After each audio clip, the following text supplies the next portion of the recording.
ప్రేక్షకులకు నమస్కారం. నేను మీ జాహ్నవి. మనతో ఉన్నారు ప్రముఖ జ్యోతిష్య వాస్తు పండితులు, జ్యోతిష్య వాస్తు శిక్షణ నిపుణులు, ప్రముఖ ఆధ్యాత్మికవేత్త, మహాగౌరి ఉపాసకులు దింటకుర్తి మురళీకృష్ణ గురూజీ. నమస్కారం గురూజీ. నమస్తే మహరి ఓం శివ. గురుగారు, వాస్తు పరంగా అనేక రకాల సందేహాలు వస్తూనే ఉంటాయి. ఇందులో ఒక అంటే మనకి కమెంట్స్ రూపంలో వచ్చిన ఒక ప్రశ్నను తీసుకుంటున్నాను నేను. ఏంటంటే మనకి ఇంటి 4 దిక్కులు ఉంటాయి ఒక ఇల్లు మనం కట్టడానికి. ఆ 4 దిక్కుల్లో ఈ మధ్య కాలంలో చూసుకుంటే ఎక్కువగా మెయిన్ గుమ్మం అనేది కార్నర్కి వస్తుంది. ఓకే, ఏదైనా ఒక కార్నర్ లో గుమ్మం ఉంటుంది. అయితే వాళ్ళ సందేహం ఏంటంటే, అంటే ఆ గుమ్మం కార్నర్ లో కాకుండా ఇంటి మధ్యలో మాత్రమే ఆ గుమ్మం ఉండడం వాస్తు ప్రకారం సరైనది అని ఎవరో ఒక ఆస్ట్రాలజర్ చెప్పారట, ఒక వాస్తు పండితులు చెప్పారట. సో మీరు ఇప్పుడు అర్జెంట్ గా గుమ్మం తీసేసి మార్చి మధ్యలో గుమ్మం పెట్టించండి అన్నారట. నేను ఇప్పుడు అది చెయ్యాల్సిందేనా గురువు గారు? మరి దీనికి ఏమైనా ఆల్టర్నేట్ సొల్యూషన్ ఉంటుందా అని అడుగుతున్నారు. చాలా గుడ్ క్వశ్చన్. ఎందుకంటే ఇప్పుడు వాస్తులో ఉన్న కన్ఫ్యూజన్స్ చాలా, అంటే ఇప్పుడు ఒక్కొక్క సిద్ధాంతం ఒక్కొక్క రకంగా చెప్పడం వల్ల వాస్తుశాస్త్రం అంటే నమ్మకమే పోయింది చాలామందికి. సనాతన వాస్తులో ఏకాశీతి పద్ధతి, అంటే 9x9, అంటే మనకు ఉన్న స్థలాన్ని 9x9 గళ్ళు వేసుకొని ఎక్కడ సింహద్వారం రావాలో, ఏ దిక్కున ఏ ప్లేస్లో సింహద్వారం రావాలో నిర్ణయించడం అనేది జరిగేది. ఓకే, అది సనాతన పద్ధతి. దాంట్లో అప్పుడు తూర్పులో ఇంద్రస్థానంలో మాత్రమే అనుకుందాం ఎగ్జాంపుల్. ఓకే, అంటే ఏంటి, అది కంపల్గా సెంటర్లోకి వస్తుంది. అట్లాగే పడమరలో ఒక డైరెక్షన్లో ఒక పాయింట్లో ఉంటుంది, దక్షిణలో ఒక పాయింట్లో ఉంటుంది, ఉత్తరంలో 1-2 పాయింట్లో ఉంటుంది, తూర్పులో 1-2 పాయింట్లో ఉంటుంది. ఈ సింహద్వారాలు ఇక్కడ మాత్రమే రావాలి అంటే అప్పుడు కుదిరేది అలా కట్టడం.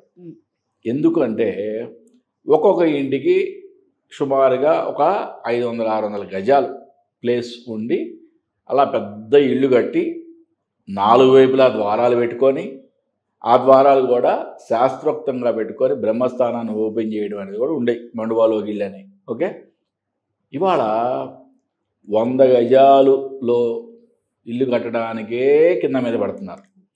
70 గజాల్లోనూ కట్టేస్తున్నారు, 80 గజాల్లోనూ కట్టేస్తున్నారు, 100 కట్టేస్తున్నారు, 125 130 కట్టేస్తున్నారు.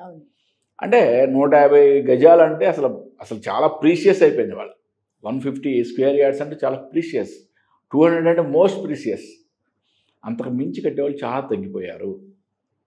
రెండోది, ఎప్పుడైతే మనకి ఈ కట్టే ఇల్లు యొక్క డైమెన్షన్స్ తగ్గిపోతున్నాయో, తగ్గిపోయేటప్పుడు రిజల్ట్స్ ఓరియంటెడ్గా చూసినప్పుడు వాస్తుశాస్త్రంలో సనాతన వాస్తు ప్రకారం చెప్పిన పద్ధతుల్లో రిజల్ట్స్ రావు అని నిరూపించడం జరిగిపోయింది ఆల్రెడీ. కొన్ని వందల సంవత్సరాల నుంచి దాని మీద రీసెర్చ్ జరుగుతున్నాయి. ఎన్నో సంవత్సరాల నుంచి దాని మీద చర్చలు జరిగి వాటి నిరూపణ కూడా జరిగిపోయింది. ఓకే, అంటే ఎప్పుడైతే మనం చిన్న ప్లేసెస్లో ఇల్లు కడుతున్నామో సెంటర్లో సింహద్వారం ఇవ్వడం అనేది కష్టం. ఓకే, మరి ఇప్పుడు దీనికోసమే ఆధునిక సిద్ధాంతులు మనకి తూర్పు ఈశాన్యం, ఉత్తర ఈశాన్యం ప్లస్ పాయింట్స్ అని, దక్షిణ వైపు దక్షిణ ఆగ్నేయం ప్లస్ పాయింట్ అని, పడమర వైపు పడమర వాయువ్యం ప్లస్ పాయింట్ అని, మిగతా 4 కూడా నెగిటివ్ పాయింట్స్ అని, ఇక్కడ సింహద్వారాలు పెట్టద్దని కూడా వాళ్ళు నిర్ణయించడం జరిగింది. ఓకే, దీని ప్రకారమే అద్భుతమైన రిజల్ట్స్ కూడా రావడం కూడా జరుగుతుంది. ఓకే, అంటే ఎప్పుడైతే మన దగ్గర ఒక 500-600 గజాలు ఉన్నాయో, పెద్ద ఇల్లు నిర్మించుకుంటున్నామో 100% సనాతన వాస్తులో చెప్పిన పద్ధతిగా కూడా కట్టుకోవచ్చు. అంటే ఇప్పుడు చాలా వింత పోకడలు చూస్తున్నాం. 150 గజాల్లో 200 గజాల్లో 4 వైపులా 4 సింహద్వారాలు పెడుతున్నారు. ఎవరో చెప్పారనో లేకపోతే ఏదో అనో. సరే, మంచి జరిగితే మంచి, దానిలో తప్పేం లేదు, కాదనట్లా నేను. అంటే అక్కడ చేయాల్సిన టెస్టింగ్లు వేరే.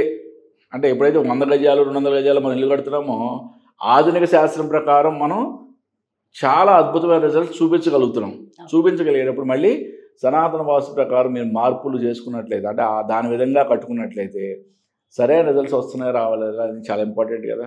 అలాగే 180-200 గజాల్లో కూడా బ్రహ్మస్థానం ఓపెన్ చేస్తున్నారు. ఇది ఎక్కడ విడ్డోరో అని నాకు అర్థం కావట్లా. బీచ్ దగ్గర చాలా పెద్ద ప్లేస్ ఉంది, ఒక 1/2 acre ప్లేస్ ఉంది, నేను పెద్ద ఇల్లు కట్టుకుంటున్నాను. 100% ఫాలో అవ్వండి.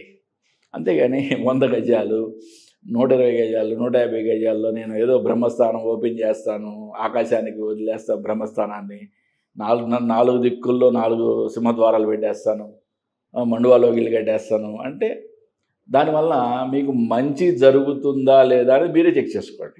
ఓకే, ఎట్టి పరిస్థితుల్లో కూడా దానివల్ల మంచి కన్నా చెప్పాలనే ఒక విధంగా దాంట్లో మీరు ఏమన్నా పాయింట్స్ కొన్ని మర్చిపోయి సరిగా చేయకపోతే దానివల్ల విపరీతాలు జరుగుతాయి కానీ మంచి జరగడం ఉండదు. ఓకే, ఇప్పుడున్న మనం ఆధునిక శాస్త్రం ప్రకారం మూలల్లో సింహద్వారాలు, మూలల్లో ద్వారాలు పెట్టడం అనేదే చాలా ఇంపార్టెంట్. ఓకే, ఇక్కడ మనకి ఇంపార్టెంట్వి అంటే మారుతున్న దాన్ని బట్టి 100% ఏ శాస్త్రమైనా మారుతుంది. ఓకే, మూలం ఒకటే ఉంటుంది, మూలమేం మారదు. ఎప్పుడు కూడా మనం మారుతున్న మన యొక్క జీవన విధానాన్ని బట్టి ఆటోమేటిక్గా అన్ని మార్పులు. ఒక ఎగ్జాంపుల్ చెప్తుంది. ఇప్పుడు ఒక దేవాలయం నిర్మించాం ఒకప్పుడు, ఎంత ఉండేది, ఒక ఎకరం ఉండేది, అవునా కదా? ఎకరంలో ధ్వజస్తంభం యొక్క నీడ బయటికి అసలు వచ్చేదా? బయటికి వచ్చేది కాదు. అలాగే ఆగమ శాస్త్రం ప్రకారం దేవీ దేవతల యొక్క ప్రతిష్ట ఎంత అద్భుతంగా జరిగేది అంటే అక్కడికి వెళ్ళిన వాళ్ళు డిశ్చార్జ్ చేసే నెగిటివ్ ఎనర్జీని ఆ యొక్క ప్రతిరూపాలు లాక్కునే అంటే ఆకర్షించే విధంగా ఉండేవి. అలా నిర్మాణం జరిగేది. ప్రాకారాలు కూడా చుట్టూత ప్రాకారాలు 10 అడుగులు, 11 అడుగులు, 12 అడుగులు పెద్ద పెద్ద హైట్ ఉండేవి. అంటే గోపురం కానీ ధ్వజస్తంభం యొక్క నీడ బయటికే వచ్చేది కాదు. అంత పెద్ద దేవాలయాలు కట్టేవాళ్ళు. ఇప్పుడు చిన్న దేవాలయం 150 గజాల్లో 100 గజాల్లో చిన్న దేవాలయం, దాని పక్కన ఇళ్ళు. మరి ఇవన్నీ కూడా వైపరీత్యాలకు దారితీవే కదా. ఓకే, అంటే పెద్ద పెద్ద ప్లేస్లు ఉన్నప్పుడు మన సనాతన వాస్తు ప్రకారం పాటించడంలో తప్పేం లేదు. కానీ 100 గజాలు 200 గజాలకి నేను 4 సింహద్వారాలు పెడతాను, బ్రహ్మస్థానం ఓపెన్ చేస్తాను, ఇటువంటి వైపరీత్యాలకు పోవడం వలన మంచి జరుగుతుందని అయితే నేనైతే అనుకోవట్లేదు. సో ఓవరాల్గా అంటే మనం ఏదైనా సరే మనకి వీలుని బట్టి మారుతున్న కాలానుగుణంగా మనం కూడా మారాలి కొన్ని. ఓకే, ఎస్, మన దీంట్లో మంచి అద్భుతమైన రిజల్ట్స్ వస్తున్నప్పుడు మళ్ళీ సనాతన వాస్తులోకి వెళ్ళి ఎవరో చెప్పారు 4 ద్వారాలు పెట్టేస్తే అసలు అద్భుతాలు జరిగిపోతాయి 100% జరుగుతాయి. ఎప్పుడైతే మనకి అంత పెద్ద ప్లేస్ ఉండి, ఓకే, ఆ సింహద్వారం పెట్టే గది అంటే ఆ గది మొత్తం కూడా ఆ యొక్క దిక్కుకు మొత్తం ఓపెన్ అయి ఉండాలి. అంతే. మళ్ళీ దాంట్లో 3-4 గదులు కట్టి ఆ మధ్యలో చిన్న గదికి సింహద్వారం పెడతారంటే కుదరదు. ఓకే, ఆ గది మొత్తాన్ని కూడా ఓపెన్ చేయడం అనేది చాలా ఇంపార్టెంట్. అట్లాంటి కొన్ని నియమాలు ఉంటాయి, అవన్నీ క్షుణ్ణంగా పరిశీలించకుండా పెట్టుకోవడం అనేది సాధ్యపడదు. 100-150 గజాల్లో సాధ్యపడదు. ఏదైనా మారుతున్న కాలాన్ని బట్టి మనం కూడా మారాలి అంటారు. చాలా డీటెయిల్గా ఎక్స్ప్లెయిన్ చేశారు. Thank you so much Guruji. నమస్కారం. నమస్తే మహాదేవంశు. చూసారు కదండి, మరి ఇది అంటే ముఖ్యంగా మన ఇంటి గుమ్మం అనేది ఎక్కడ పెట్టాలి, సో మారుతున్న కాలాన్ని బట్టి మనం కూడా మారుకుంటూ వెళ్ళాలా, లేదంటే సేమ్ యాజ్ ఇట్ ఈజ్ అదే పద్ధతి మనం ఎలా చేసినా అదే పద్ధతిని ఫాలో అవ్వాలా. సో చాలా డీటెయిల్ ఇన్ఫర్మేషన్ గురువుగారు ఎక్స్ప్లెయిన్ చేశారు కదా. మరో ప్రత్యేకమైన కార్యక్రమంతో మళ్ళీ మీ ముందుకు వచ్చేస్తాను. మరి అలాగే ఎంత విషయం విన్నా ఖచ్చితంగా మన ఇంటికి సంబంధించి మనకి వాస్తుకు సంబంధించిన సందేహాలు ఎన్నో ఉండుంటాయి కదా. మరి మీ ఇంట్లో మీకు వాస్తు పరంగా ఎలాంటి సందేహం ఉన్నా గురువు గారిని సంప్రదించాలి, అపాయింట్మెంట్ కావాలి అనుకుంటే క్రింద డిస్ప్లే అవుతున్నటువంటి నెంబర్స్కి కాల్ చేయండి. నమస్కారం.